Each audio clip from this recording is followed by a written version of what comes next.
पिछले कई दिनों से अशांत चल रहे संदेश खाली में एक बार फिर बवाल हुआ। गुस्साए लोगों ने सुबह भगौड़े शाहजहां शेख के ठिकानों पर आगजनी की।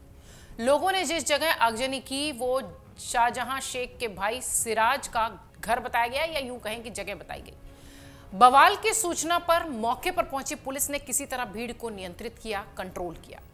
गुस्साए लोगों का यह आरोप रहा कि वर्षों से पुलिस ने कुछ नहीं किया। यही वजह है कि अब वो खुद अपना सम्मान और जमीन पाने के लिए सब कुछ कर रहे हैं। बीजेपी की महिला नेताओं का एक प्रतिनिधिमंडल शुक्रवार को संदेश खाली के दौरे पर था, जहां प्रतिनिधिमंडल पीड़ित महिलाओं और स्थानीय लोगों से मुलाकात करेगा। और पुलिस ने बीजेपी के प्रतिनिधिमंडल को संदेश खाली जाने से रोका भी, जिसकी वजह से बीजेपी नेताओं और पुलिस अधिकारियों के बीच तीखी बहस हुई।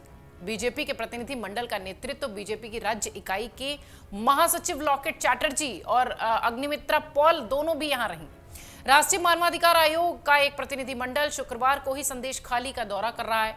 मानवाधिकार आयोग ने बुधवार को पश्चिम बंगाल सरकार और राज्य के डीजीपी को नोटिस जारी करके संदेश खाली हिंसा पर बाकायदा जवाब मांगा है। गुरुवार को राष्ट्रीय जनजातीय आयोग के एक प्रतिनिधिमंडल ने भी संदेश खाली का दौरा किया और पीड़ितों से बातचीत की। जनजातीय आयोग की टीम का नेतृत्व आयोग के कार्यकारी उपाध्यक्ष अनंत नायक ने किया। जनजातीय आयोग को जमीन पर अवैध कब्जे और यौन शोषण की 23 शिकायतें मिली थी। मुख्य आरोपी टीएमसी नेता शाहजहां शेख 5 जनवरी से ही फरार है। 5 जनवरी को ही ईडी की टीम राशन घोटाले में उसके ठिकानों पर पहुंची थी, लेकिन शाहजहां शेख के समर्थकों ने ईडी की टीम पर हमला कर दिया, जिसमें ईडी के अधिकारी भी घायल हुए। उस घटना के बाद से शाहजहां शेख फरार है। राशन घोटाले और ईडी की टीम पर हमले के मामले में फंसे टीएमसी नेता शाहजहां शेख की मुश्किलें और बढ़ती जा रही हैं। ईडी ने शाहजहां के खिलाफ नया मामला दर्ज किया है। ये मामला है संदेश खाली में लोगों की जमीन कब्जाने का। संदेश खाली के लोगों ने आरोप लगाया है कि शाहजहां शेख ने उनकी जमीन पर अवैध रूप से कब्जा किया है और साथ ही स्थानीय महिलाओं ने टीएमसी नेताओं पर यौन शोषण का भी आरोप लगाया है। बंगाल बीजेपी के प्रमुख सुकांत मजूमदार ने तृणमूल कांग्रेस की सरकार पर बड़ा आरोप मढ़ा है। उन्होंने कहा कि हमने राज्यपाल सीवी आनंद बोस को पूरी घटना का ब्यौरा दे दिया है। संदेश खाली में हो क्या रहा है, मैं उन्हें अपनी आप बीती सुनाता हूं, जिसे सुनकर गवर्नर साहब भी हैरत में पड़ गए थे। ऐसा कैसे हो सकता है? मेरे और मेरे नेताओं के साथ पुलिस ने किया। ऐसा व्यवहार दुखद है, ऐसा लोकतंत्र में नहीं हुआ। आपको बता दें कि मजूमदार ने संदेश खाली में टीएमसी नेता शाहजहां शेख की गिरफ्तारी की मांग को लेकर धरना दिया। यहां से पुलिस ने उन्हें हिरासत में ले लिया था। संदेश खाली में उनके विरोध प्रदर्शन के दौरान पुलिस ने उन पर कार्रवाई भी की थी। क्षेत्र में धारा 144 लगी है। इसको लेकर मजूमदार ने टीएमसी सरकार पर भी हमला बोला। मजूमदार ने कहा कि धारा 144 सिर्फ बीजेपी के नेताओं के लिए लगी हुई है, क्योंकि टीएमसी के एमएलए तो 50-50 लोगों को लेकर घूम रहे हैं। टीएमसी नेताओं के लिए 144 नहीं है। 144 लागू होने के बाद भेदभाव किया जा रहा है। धारा 144 सिर्फ बीजेपी नेताओं, बीजेपी विधायकों और बीजेपी के कार्यकर्ताओं के लिए है। दूसरे दल, खासतौर से टीएमसी के लिए धारा 144 नहीं लगी है। सीपीएम को भी संदेश खाली में जाने दिया गया। उनके साथ भी कई वामपंथी नेता थे। आपको बता दें कि शाहजहां शेख, जिसकी खूब चर्चा हो रही है मीडिया में भी और पश्चिम बंगाल में भी, वो फरार है।